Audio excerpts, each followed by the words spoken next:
So now we are at the most hot topic as far as your perception. जिसे नहीं पढ़ा तो मेरा ख्याल है आपकी दुनिया ख़त्म हो जाएगी, आप लुट जाओगे, बर्बाद हो जाओगे। और मेरा ख्याल है इसको तो इतना इम्पोर्टेंस दिया जा रहा है जैसे कि पूरे कंपनी लॉ के पेपर में यही टॉपिक आने वाला है। So let's start. Your heart favourite, insurance act.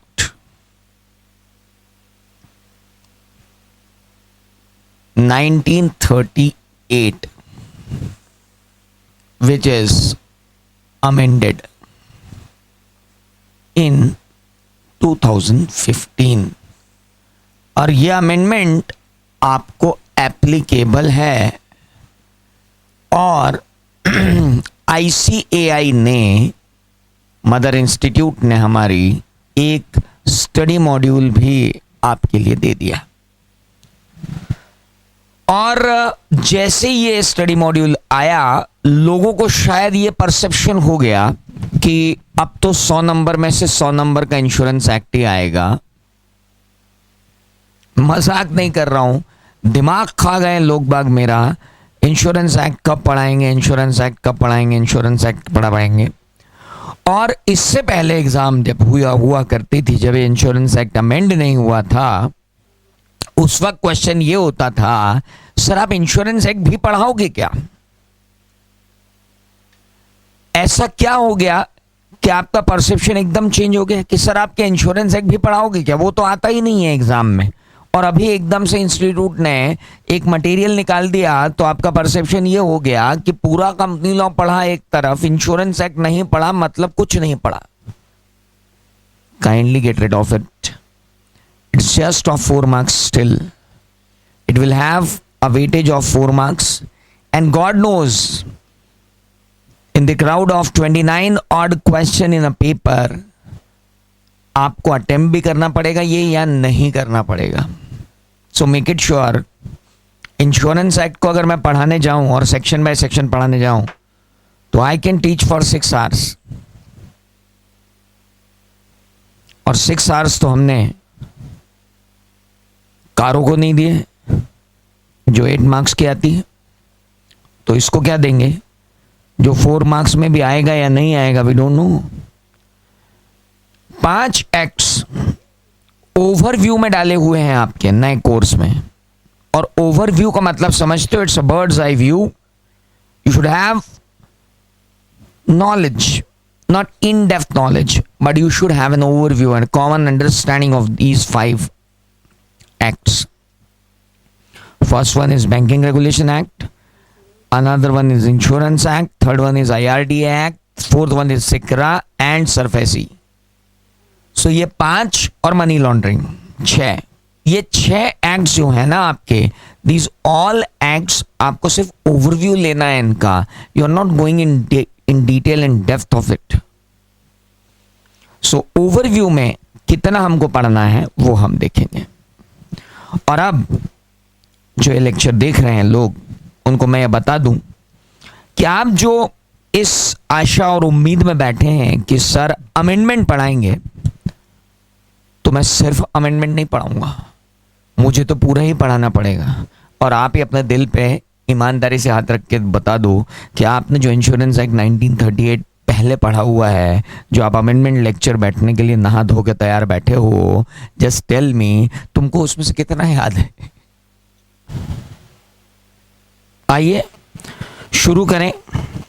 Insurance act 1938 पढ़ना, जिसके अंदर हम दोनों चीजें देखेंगे, पुराना भी और नया भी. With my duster.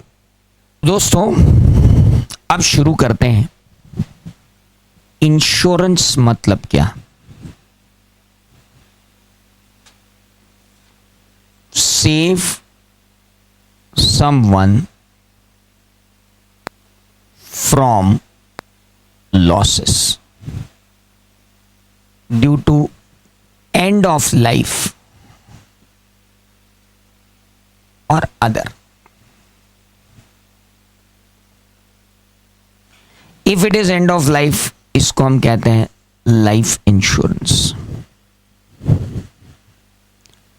And if it is due to other reason, इसे हम कहते हैं general insurance.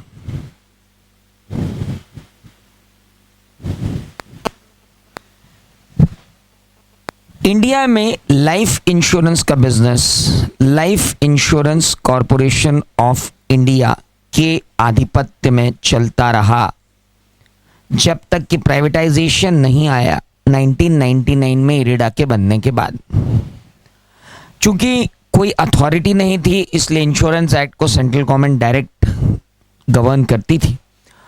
LIC of India और general insurance corporation government of India के पास थे, और जनरल इंश्योरेंस कॉरपोरेशन की सन 2000 तक 4 सब्सिडरीज थी। आपने नाम सुना होगा, new India insurance company limited, oriental insurance company limited, United India insurance company limited, and एक हुई न्यू इंडिया इंश्योरेंस कंपनी, दूसरी हुई ओरिएंटल इंश्योरेंस कंपनी, और एक हुई यूनाइटेड इंडिया इंश्योरेंस कंपनी, और एक थी नेशनल इंश्योरेंस कंपनी। है ना, अभी भी दे ऑल आर हियर। लेकिन 2000 के बाद इन सब्सिडरीज को डीलिंक कर दिया गया GIC से। यानी आज की तारीख में अगर मैं उठा करके देखूं तो गवर्नमेंट के आधिपत्य के अंदर, गवर्नमेंट के कंट्रोल के अंदर आज भी ये 5 कॉरपोरेशन मिलकर GIC का बिजनेस दे रहे हैं, दैट इज जनरल इंश्योरेंस। 5वीं कौन? खुद general insurance corporation of India. लेकिन जनरल इंश्योरेंस कॉरपोरेशन का काम सिर्फ री इंश्योरेंस का है, मेन इंश्योरेंस का काम उसकी सब्सिडरीज करती थी, जिनको 2000 में उनसे अलग कर दिया गया। इधर LIC ऑफ इंडिया है, life insurance corporation of India. अब 1999 तक तो ये व्यवस्था लागू थी, और 1999 में जैसे ही IRDA आया, IRDA insurance regulatory and development authority act 1999, और सेंट्रल गवर्नमेंट ने एक स्पेसिफिक अथॉरिटी का गठन कर दिया। Central government got appointed IRDA as the regulator of insurance in India. IRDA ने चेंजेस लाना शुरू किए इंश्योरेंस मार्केट में, और प्राइवेटाइजेशन शुरू कर दिया, और प्राइवेट सेक्टर के लिए ओपन कर दिया जनरल इंश्योरेंस और लाइफ इंश्योरेंस का मार्केट। क्योंकि उन्होंने 1999 के बाद आने के बाद ये कह दिया कि अगर इंश्योरेंस का लाइसेंस इंडिया में किसी को दिया जाएगा तो it will be only to the insurance company. यानी 1999 से पहले जितने भी लोग बिजनेस कर रहे थे वो करते रहेंगे, लेकिन 1999 के बाद से तो सिर्फ इंश्योरेंस कंपनी ही क्या कर पाएगी, इंश्योरेंस का बिजनेस। ये एक ओवरव्यू था इंश्योरेंस के बारे में कि लाइफ इंश्योरेंस और अदर रीजंस के कारण इंश्योरेंस जो था वो जनरल इंश्योरेंस था। जनरल इंश्योरेंस के इतने प्लेयर थे, लाइफ इंश्योरेंस के ये प्लेयर थे। इनका भी बहुत बड़ा इतिहास है। ये भी कम से कम 150 पौने 200 लोगों को मर्ज करके बनाए गए थे, और ये चारों के अंदर भी 100+ अदर कंपनीज इंश्योरेंस की थी, वो नेशनलाइजेशन के अंदर आई थी। अदरवाइज इंडिया में तो प्राइवेट सेक्टर ही था टोटली जो इंश्योरेंस का काम करता था, लेकिन गवर्नमेंट ने उसको पूरा अपने कंट्रोल में लिया और इंश्योरेंस के बिजनेस को इस तरीके से ऑर्गेनाइज किया। और अब IRDA 1999 आने के बाद से IRDA is the prime authority which is controlling the whole business affairs of the insurance enterprises. अब सबसे इंपॉर्टेंट डेफिनेशन आपके पास आती है। डेफिनेशन क्लॉज में बहुत सारी डेफिनेशन दी रखी हैं, लेकिन एक बात आप ध्यान रखना कि एक तो अमेंडमेंट जो आया, उस अमेंडमेंट ने बोल दिया कि इस इंश्योरेंस एक्ट में जहां पर भी कंपनीज एक्ट 1913 लिखा है, या जहां पर भी कंपनीज एक्ट 1956 लिखा है, उससे अमेंडमेंट के बाद पढ़ा जाए कंपनीज एक्ट 2013।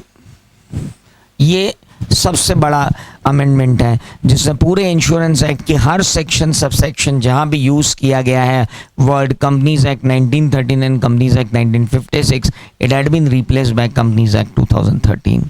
अब आप बोलेंगे सर ये क्या है?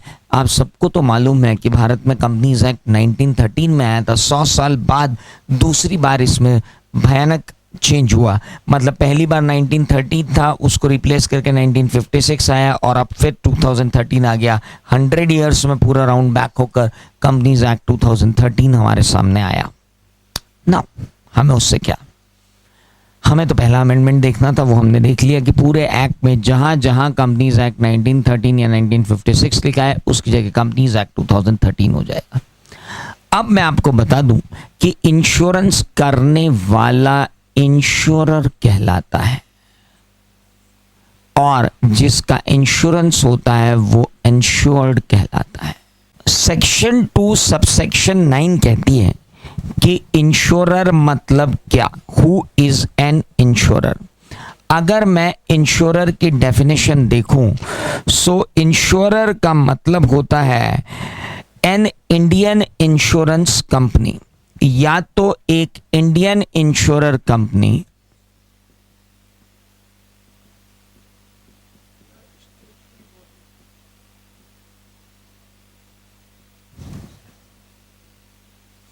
और statutory body established by an act of parliament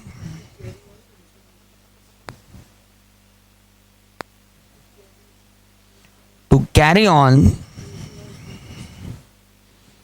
insurance business. Third, insurance cooperative society.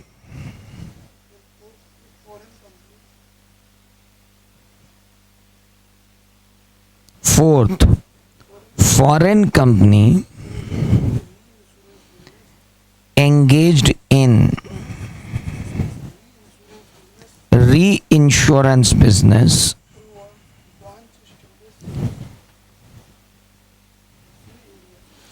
through a branch established in India.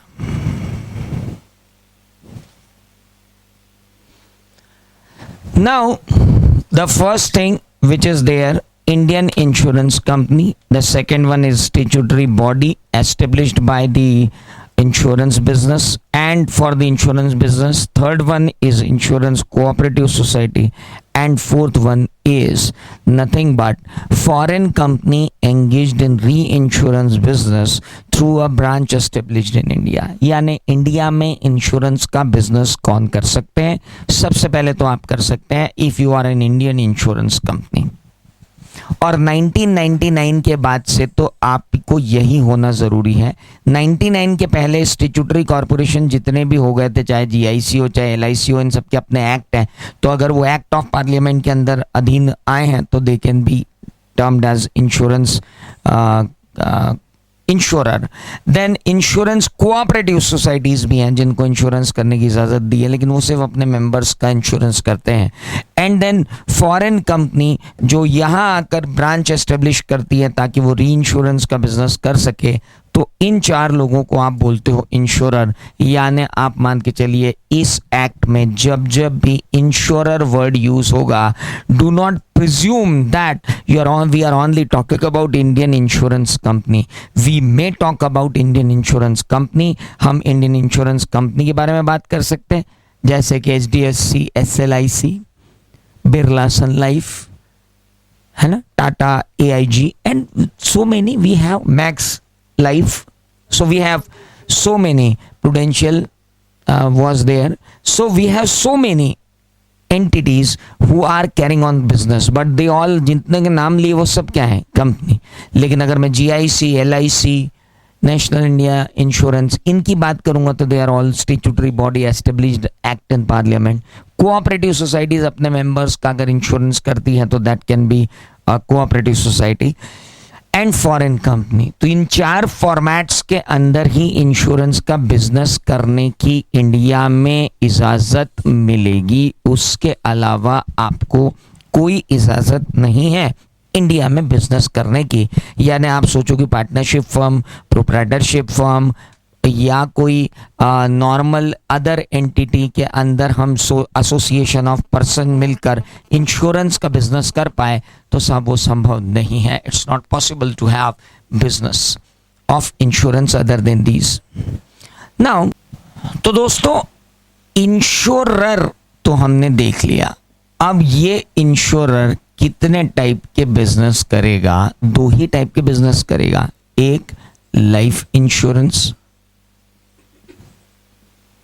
और दूसरा जनरल इंश्योरेंस। सर हमने सुना है हेल्थ इंश्योरेंस भी आ गया है। अच्छा, बड़ा अच्छा सुना आपने। तो आपको कुछ बातें और बता दूं कि हेल्थ इंश्योरेंस जो है वो जनरल इंश्योरेंस का ही एक पार्ट है। तो हम हेल्थ इंश्योरेंस की डेफिनेशन पहले, जनरल इंश्योरेंस के बाद हम देखेंगे हेल्थ इंश्योरेंस। एक दूसरा क्या दिया हुआ है देखो डेफिनेशन आपको।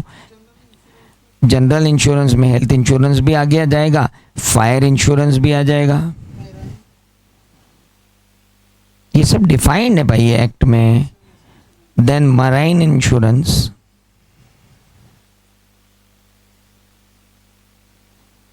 And then other insurance.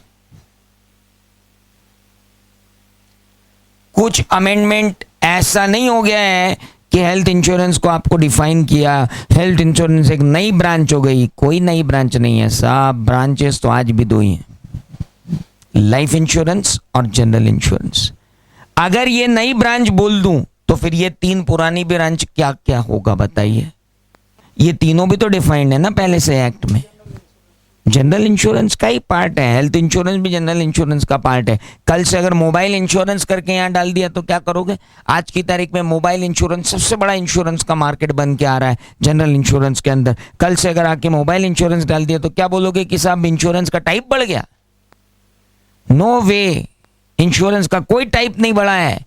भूल जाओ कि किसी अमेंडमेंट में हेल्थ इंश्योरेंस का एक टाइप बढ़ गया है। हेल्थ इंश्योरेंस पहले भी होता था, आज भी होता है, सिर्फ डिफाइन कर दिया गया है अलग से। आइए अब देखें लाइफ इंश्योरेंस किसे कहते हैं, कौन सी सेक्शन में दिया है लाइफ इंश्योरेंस किसे कहते हैं। That is section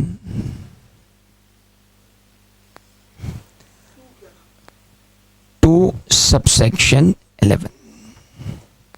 what it says, आइए सबसे पहले समझते हैं लाइफ इंश्योरेंस किसको कहते हैं। कौन सी एग्जाम में आया था ये? जून 2009 में। ये जून 2009 क्यों बोला? क्योंकि उस वक्त चुनाव हुए थे। नाउ जून 2009 में ये एग्जाम हुई थी जिसमें लाइफ इंश्योरेंस क्या होता है पूछा था, सेक्शन 211 में। लाइफ इंश्योरेंस बिजनेस क्या होता है? Business of effecting contracts of insurance upon human life. Human life. ऐसे कॉन्ट्रैक्ट इफेक्ट में लेकर के आना जो किस पर बने हुए हों? ह्यूमन लाइफ पर। भैंसिया की लाइफ पर नहीं, जानवरों की लाइफ पर नहीं, ह्यूमन लाइफ। अब इस ह्यूमन लाइफ के बेसिक फीचर के अंदर बहुत सारी चीजें ऐड हो जाती हैं, जैसे includes any contract whereby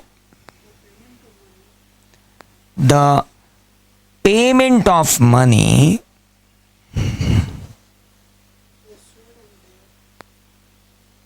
is assured on death or happening of any contingency dependent on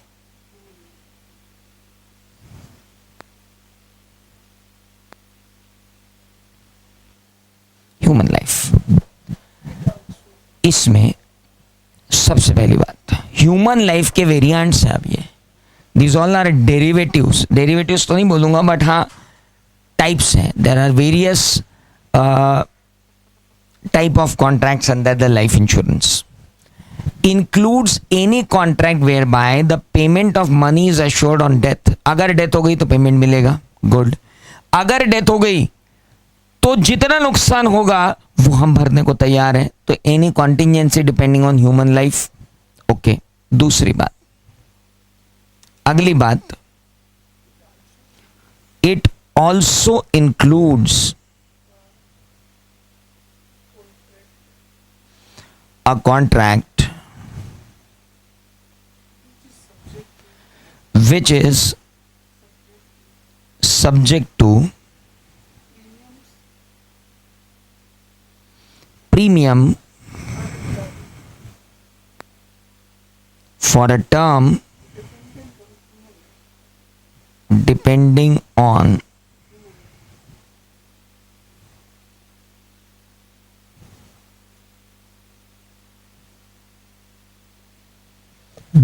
इसमें शामिल है वो सारे कॉन्ट्रैक्ट जो सब्जेक्ट टू प्रीमियम है for a term depending on human life. आपके जीवन में रहते हुए अगर आपको कुछ हुआ, लाइक आप परमानेंटली डिसेबल हो गए या कुछ भी हुआ, तो हम आपके नुकसान की भरपाई करेंगे, वो भी यहीं आएगा। That is not general insurance, it will come here on. It shall also include, it shall be deemed to be include, better way.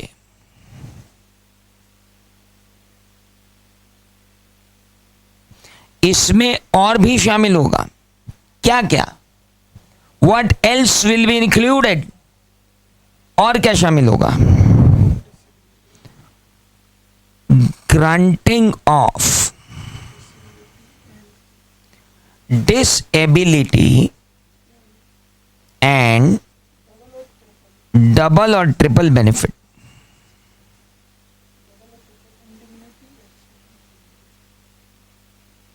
indemnity, accident benefits,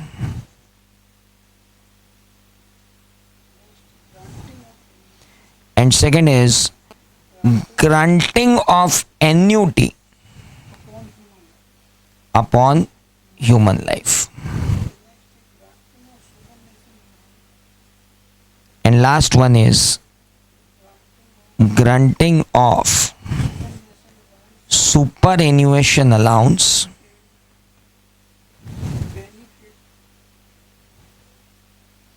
and benefits out of any fund।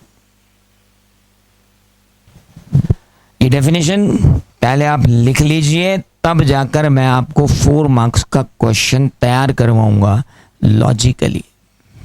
पहले आप इसको लिख लीजिए, then will go ahead with the question.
अब आप देखो, आपने कोई भी कॉन्ट्रैक्ट किया है जो इफेक्ट में तब आएगा which is relevant to human life. Business of effecting contracts of insurance upon human life. अब एक ह्यूमन लाइफ के रहते हैं आप कितने टाइप के कॉन्ट्रैक्ट रख सकते हो। या तो बोले साहब आप हमको पेमेंट करते जाओ, हम आपको अश्योर करते हैं कि डेथ पर 5 लाख रुपए दे देंगे, या डेथ हो जाने के बाद आपकी कोई कंटिजेंसीज होंगी तो उनको पूरा करेंगे, आपके परिवार को पेंशन मिलती रहेगी, आपके परिवार को बेनिफिट्स मिलते रहेंगे। Okay, it also includes a contract which is subject to premium for a term depending on human life. आपकी अब आज मेरे बच्चे, मैं अगर उनका इंश्योरेंस करवाने जाऊं तो इंश्योरेंस कंपनी को ये नहीं बोल सकता कि इंश्योरेंस कंपनी एक काम करो जरा 70 साल का इंश्योरेंस कर दो। क्यों बोले, अभी तो वो 12-12 साल के, भाई 80 साल तो जिएंगे। इंश्योरेंस कंपनी बोलेगी 18 रखो, 20 साल का कर लो, फिर रिन्यू करवा लेना अगले 20 साल में, फिर रिन्यू करवा लेना अगले 20 साल में, because it depends on the human life. ऐसा कोई भी कॉन्ट्रैक्ट आप इंक्लूड करते हो जिसमें प्रीमियम जो है डिपेंडिंग ऑन ह्यूमन लाइफ पर आती है। आप 70 साल के एक व्यक्ति को इंश्योरेंस करवाने जाओ, सब इनका इंश्योरेंस कर दीजिए, वो बोलेगा साहब इनका इंश्योरेंस जो है ना इनकी लाइफ के हिसाब से होगा। अब इनकी बची हुई लाइफ हम मानते हैं 15 साल, तो इनकी प्रीमियम इतनी आएगी। अगर लाइफ के स्पैन को देखते हुए प्रीमियम डिटरमाइन हो रही है तो वो इंश्योरेंस कौन सा इंश्योरेंस कहलाएगा, लाइफ इंश्योरेंस। So simple. यानी डेथ पर कोई पेमेंट, डेथ के बाद कोई पेमेंट, किसी भी तरीके का बेनिफिट देने की बात की गई हो, लाइफ स्पैन को देखते हुए प्रीमियम डिटरमाइन हो रही हो, या इसमें और भी चीजें शामिल हैं, डिसेबिलिटी एंड डबल और ट्रिपल इंडेमनिटी एक्सीडेंटल बेनिफिट्स। ये क्या होते हैं, मान लीजिए पावर कंपनी में काम करने वाले एम्प्लॉयज हैं, लाइनमैन हैं, जो आपके और मेरे घर के बाहर इलेक्ट्रिसिटी पोल और जो वायर्स होते हैं उनके ऊपर काम करते हैं। मान लीजिए एक स्पेशल कैटेगरी का एम्प्लॉय मानते हुए उनका इंश्योरेंस करना, पुलिस वालों का इंश्योरेंस करना, आर्मी पर्सन्स का इंश्योरेंस करना, जिनको लाइफ थ्रेट ज़्यादा है उन लोगों को इंश्योरेंस करने के लिए, या उनकी परमानेंट डिसेबिलिटी या उनके जो भी नुकसान है उसका डबल या ट्रिपल देने का वादा करने वाली कोई भी पॉलिसी लाइफ इंश्योरेंस कहलाएगी। लाइफ इंश्योरेंस के अंदर एन्यूटी, ह्यूमन लाइफ पर granting of annuity upon human life. आपकी ह्यूमन लाइफ को हम इतना मानते हुए आपको एन्यूटी देते हैं। एन्यूटी देते हैं मतलब इतने समय तक आप पैसे देते जाओ, उसके बाद पैसे देना बंद कर देना, आपको हम रिटर्न देना चालू कर देंगे till your life. Then granting of superannuation allowance and benefits out of any funds. मेरे पास कल ही एक LIC एजेंट आए थे, बोले थे सर आप तो सरकारी आदमी भी नहीं हो, आपकी तो नौकरी भी नहीं है, आपके पास क्या है पेंशन फंड। मैंने कहा साहब मेरे पास तो कोई पेंशन फंड नहीं। बोले आप हमारे साथ पॉलिसी करवाओ, आपसे 15 साल तक आप हमको 1.5 लाख रुपए साल के दे दो, उसके बाद 15 साल बाद हम आपको 1.5 लाख रुपए साल देना शुरू करेंगे, up to your life. No, what is this? It is not general insurance, it is also what, life insurance, क्योंकि it depends on my life, it depends up to my life. When any contract is depending on human life, it would be treated as what, life insurance contract. तो life insurance contract में कौन कौन से contract आ गए, death का contract आ गया, किसी भी डेथ के बाद होने वाली कॉन्टिजेंसी का कॉन्ट्रैक्ट आ गया, कोई भी ऐसा कॉन्ट्रैक्ट आ गया which is depending on human life span, any contract जिसमें आप ग्रांट कर रहे हो double triple benefit on disability और एक्सीडेंटल बेनिफिट्स, या आप ग्रेचुटी और एन्यूटी दे रहे हो किसी को ह्यूमन लाइफ के ऊपर, या आप सुपर एन्यूएशन ग्रांट कर रहे हो आपके benefits out of any funds, क्योंकि हमसे जो पैसा लिया जाएगा वो किसी फंड में डालेंगे और उस फंड का बेनिफिट हमको देंगे। तो अब LIC अगर म्यूचुअल फंड चलाती है, LIC कोई भी फंड चलाती है, उस फंड में हमारा पैसा लगाएगी और हमारी सुपर एन्यूएशन होने के बाद हमें पैसा देगी। सुपर एन्यूएशन होना यानी क्या होना, मैं रिटायर हो गया, दैट इज कॉल्ड सुपर एन्यूएशन। मैंने पढ़ाना छोड़ दिया, दैट इज कॉल्ड सुपर एन्यूएशन। तो मैंने पढ़ाना छोड़ दिया, मैं पढ़ा सकता था लेकिन मैं सुपर एन्यूमेट हो गया। सुपर एन्यूमेट हो गया मतलब क्या होता है, सुपर एन्यूएशन और रिटायरमेंट दोनों में अंतर होता है। रिटायरमेंट एक एज के बाद होता है और सुपर एन्यूएशन मतलब आपका सर्विस पीरियड खत्म हो गया है, अब आपकी एज तो नहीं हुई लेकिन आप सुपर एन्यूमेट हो गए। तो in that case superannuation and this case we have to take care of all this things. ये सारी चीजें मिलकर किस में आती हैं, they all included in the life insurance definition which came in June 2009 for 4 marks. वापस आ सकती है लाइफ इंश्योरेंस की डेफिनेशन, लेकिन इस बार लाइफ इंश्योरेंस की डेफिनेशन नहीं आएगी. इस बार डेफिनेशन आएगी हेल्थ इंश्योरेंस की, जो नया नया इंसर्ट किया है उन्होंने कि हेल्थ इंश्योरेंस क्या है. That definition is very important. What is health insurance? General insurance पहले पढ़ लें, उसके बाद पढ़ेंगे हेल्थ इंश्योरेंस एंड ऑल. पहले इनके पेरेंट को तो पढ़ लें कि जनरल इंश्योरेंस की डेफिनेशन क्या है. जनरल इंश्योरेंस की डेफिनेशन आपको दी गई है सेक्शन 26B में, और ये सेक्शन क्या कहती है? What is a general insurance? General insurance क्या है? Now what is general insurance? It means fire, marine, or miscellaneous insurance business.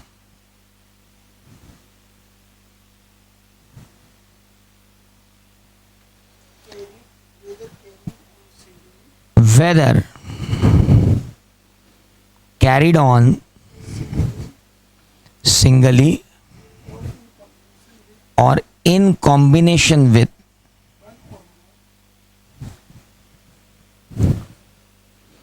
one or more of them. Them मतलब fire, marine or miscellaneous insurance business, whether carried on singly or in combination with one or more of them. More of them means what? फिर से पढ़ो definition, ढंग से पढ़ो क्या लिखा है.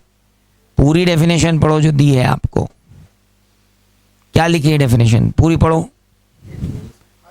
It means fire, marine or miscellaneous insurance business, whether carried on singly or in combination with one or more of them. या तो अकेले या इनमें से एक से ज्यादा. It means fire, marine or miscellaneous insurance business, whether carried on singly. या तो आप सिंगली करो फायर या मरीन या मिसलेनियस, और इन कॉम्बिनेशन विद वन और मोर ऑफ देम. इनमें से एक या एक से अधिक कॉम्बिनेशन के अंदर अगर आप करते हो तो वो क्या कहलाता है? Which business it is? General insurance business. अब इन्होंने यहीं के यहीं डिफाइन किया fire insurance. Fire insurance has been defined under section, fire insurance business has been defined under section 6A, जिसने कहा means the business of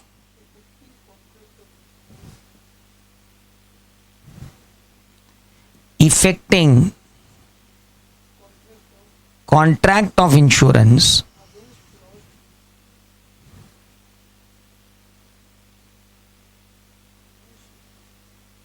against loss by or incidental to fire or other occurrence customarily included amongst the risk insured against in fire insurance policy.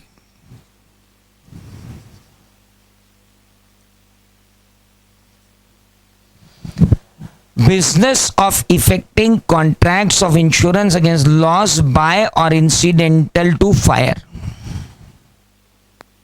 or other occurrence customarily included amongst the risk insured against the fire insurance. देखिए ऐसा है, fire insurance में क्या क्या include होगा? इतनी बड़ी definition देने की क्या जरूरत थी फायर इंश्योरेंस की? बड़ी सिंपल बात है, कोई भी रिस्क जो किसी फायर के अगेंस्ट में हमने कवर की है, ह्यूमन को छोड़ के, ह्यूमन लॉस को छोड़ के, आपकी फैक्ट्री में आग लगी, फैक्ट्री शेड जलेगा, इलेक्ट्रिक वायरिंग्स जलेंगी, हो सकता है आपका स्टॉक जल जाए।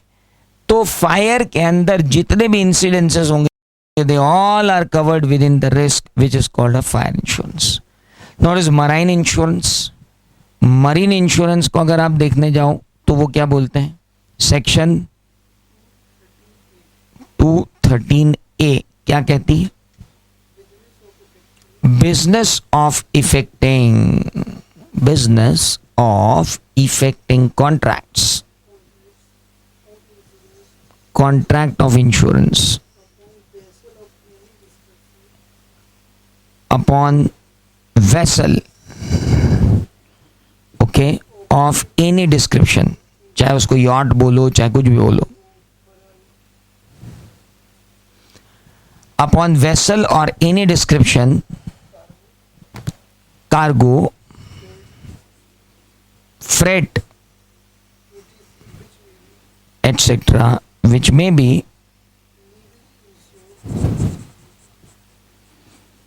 legally insured, whether or not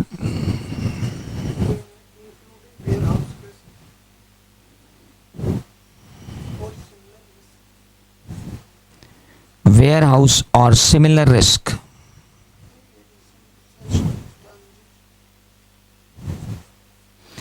in addition to such transit, and includes any other risks customarily included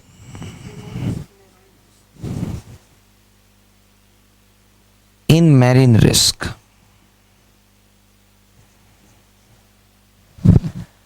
What is marine insurance? It's quite simple, sir. एक वेसल है जो इंडिया से यूएस जा रहा है, उसके अंदर जो क्रू बैठे हैं उनका इंश्योरेंस तो हो गया लाइफ इंश्योरेंस, लेकिन क्रू नहीं है, उसके अंदर जो कार्गो है,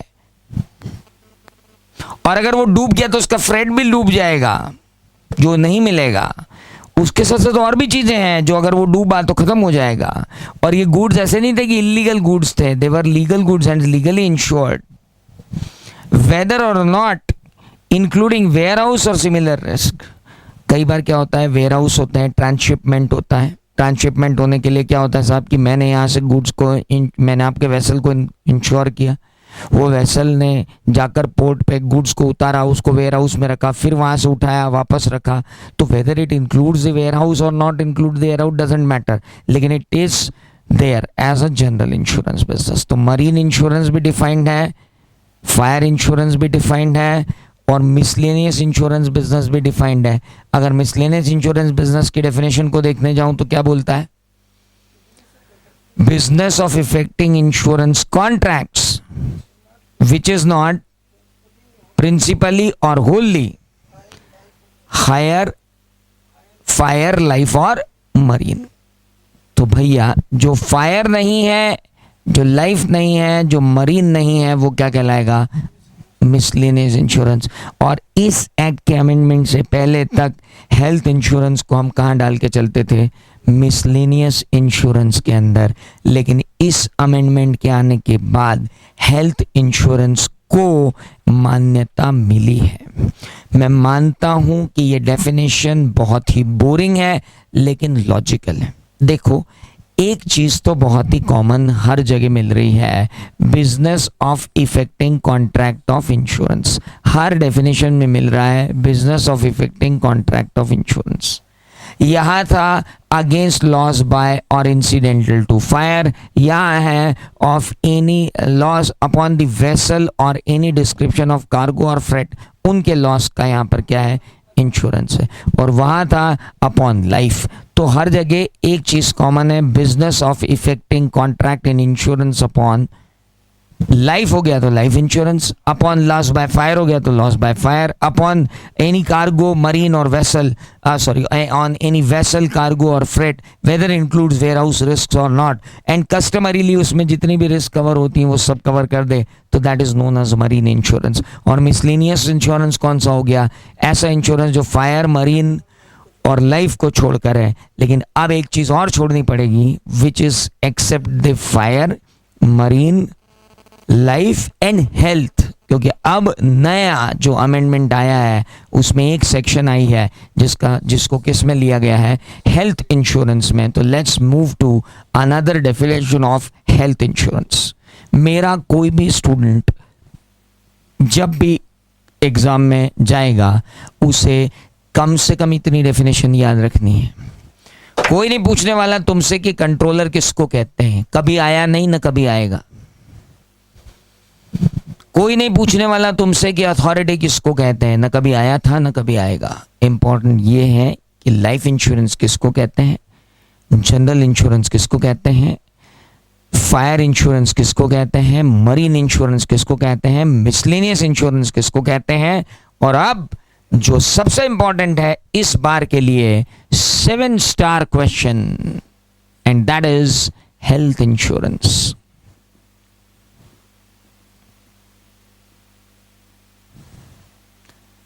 पढ़ो वो जो एग्जाम में आए, पढ़ो वो मत जो तुम्हें अच्छा लगे, पढ़ाओ वो जो एग्जाम में आए, पढ़ाओ वो मत जो मुझे पढ़ाना अच्छा लगे।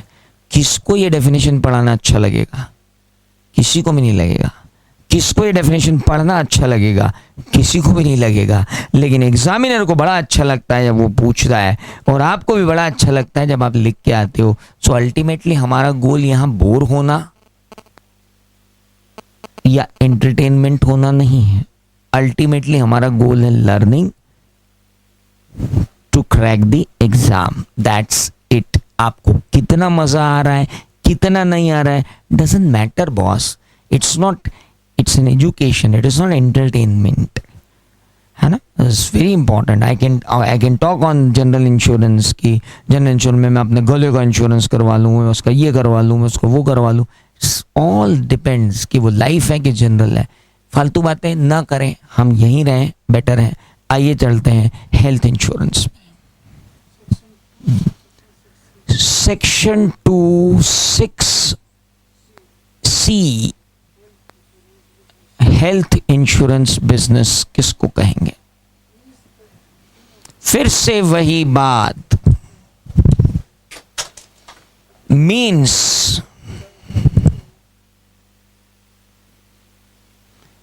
द इफेक्टिंग ऑफ, अब तो याद हो गया होगा, of contract which provide for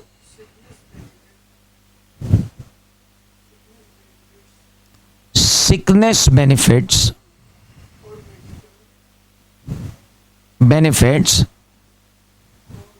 for medical, sickness benefit, sorry मैंने फॉर लिख दिया, यहां और आएगा, sickness benefit or medical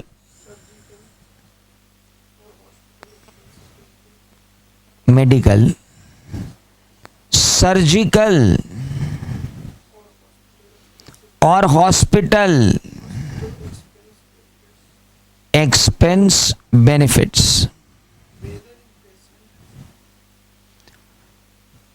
whether inpatient or outpatient,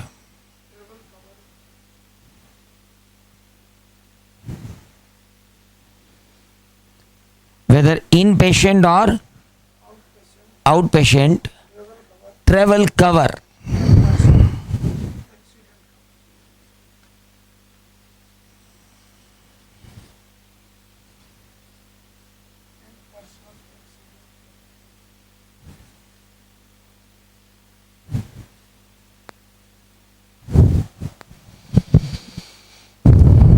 sickness benefits, medical benefits, sorry sickness benefits और मेडिकल और सर्जिकल और हॉस्पिटल एक्सपेंस बेनिफिट्स, वेदर इन patient और out patient, travel cover and personal accidental cover. क्या होता है? साहब एक आदमी को बोला, अगर आप 2 महीने के लिए बीमार पड़ गए, 6 महीने के लिए बीमार पड़ गए, तो आपको जो भी सिकनेस हो गई उसके कारण आपका कोई पैसा रुक गया, उसका आपको कोई नुकसान हुआ, तो उस नुकसान की भरपाई करेगा कौन? Insurance company. That is called sickness benefit. आपके मेडिकल एक्सपेंसेस अगर होते हैं तो वो मेडिकल एक्सपेंसेस हम आपको देंगे मेडिक्लेम के रूप में, उसे भी हम क्या कहेंगे? Health insurance. सर्जिकल, आपकी कोई सर्जरी हुई भगवान न करे और अगर आपको कोई खर्चे हुए सर्जरी के, वो हम आपको वापस देंगे। That is called surgery expenses. आप हॉस्पिटल के अंदर भर्ती हो गए, या चलिए हॉस्पिटल में भर्ती नहीं हुए, you were not inpatient, you are outpatient, OPD में ही थे आप, you were not inpatient, तो हॉस्पिटल के जो भी एक्सपेंसेस आपके लगे, आउट पेशेंट मतलब पैथोलॉजिकल एंड अदर जांच जो भी होती है, they will be treated outpatient. Inpatient मतलब नर्सिंग होम में आप भर्ती हो गए, आपके जो हॉस्पिटल एक्सपेंडिचर है वो। ट्रैवल कवर, आपको इस हॉस्पिटल से दूसरे हॉस्पिटल में जाने का बोला कि नहीं साहब आपका ये जो है वो यहाँ तो इलाज नहीं हो पाएगा, आपको चेन्नई जाना पड़ेगा, तो चेन्नई जाने का ट्रैवल कवर भी देंगे और चेन्नई जाने का पर्सनल एक्सीडेंट कवर भी देंगे। If that kind of insurance is given, that is known as health insurance business. Mind it very carefully. This may come in exam. Means the effecting of contract which provide for sickness benefit, medical expenses, surgical expenses, hospital expenses benefits. वो hospital expenses benefit चाहे in patient के लिए हो या out patient के लिए हो, which includes the travel cover and personal accidental cover, that known as the health insurance business. यहां जाकर खत्म होती है दोस्तों important definition about the insurance. अब कुछ जनरल टर्म भी समझ लो इंश्योरेंस के अंदर। री इंश्योरेंस एक वर्ड बार बार आएगा। मैं एक इंश्योरेंस कंपनी हूं, मुझे लगता है कि मैंने बहुत सारे इंश्योरेंस कॉन्ट्रैक्ट इफेक्ट में ले आए हैं जिसके कारण मेरे पास इनॉर्मस रिस्क हो गई है, और अब मैं चाहता हूं कि मेरी इन रिस्क का कोई और इंश्योरेंस कर दे, तो उसे हम कहते हैं री इंश्योरेंस बिजनेस। री इंश्योरेंस बिजनेस की डेफिनेशन है क्या, वो आप देखिए आपके नोट्स में। 216B री इंश्योरेंस की बात करती है। What is reinsurance? 216B.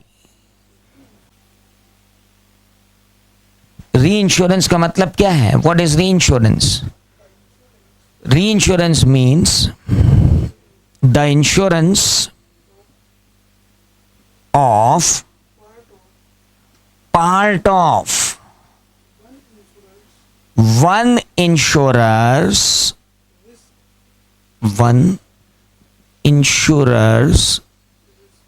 risk by another insurer who accepts the risk for a mutually acceptance premium.